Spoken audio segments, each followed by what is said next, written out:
Քաղաքացիները նիկոլական դատավոր Դանիբեկյանին հարցեր են ուղղում, նրա համար ոչ դուրեկան, կալանավորում են, ոչ նիկոլական դատավոր Նիկողոսյանին սպառնում են, քրեական գործ չի հարուցվում։ Բարձրագույն կրթություն չունեցող ԿՊԱ-ականին դարձնում են պատգամավոր, իսկ բարձրագույն կրթություն ու մասնագիտական որակավորում ունեցող ոչ ԿՊԱ-ականին չեն ընտրում պետական անկախ հանձնաժողովում որպես անդամ։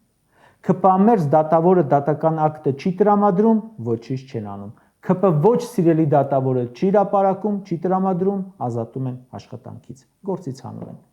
Սերժի ժամանակ ընտրություններում մեկ հասցեում 25 հոգի գրանցվում էր, համարում էին ընտրությունները կեղծվել են։ Նիկոլի ժամանակ մեկ հասցեում 175 ընտրող է գրանցվում, ընտրությունները ազատ են, արդար են ու թափանցիկ։ ԱԱՑ ու ՀՔԾ պետերն ու Նիկոլը որոշում են Քոչարյանին կալանքի տանել, քրեական գործ հարուցվում է այդ մասին հայտնողի գաղտնալսողի նկատմամբ։ Հոգևորականներին գաղտնալսում են, քրեական գործ է հարուցվում հոգևորականների նկատմամբ։ Ընդդիմադիր ավականին նիստի չի մասնակցում, հեռացնում են։ Իշխանականը չի մասնակցում, ոչինչ չեն անում։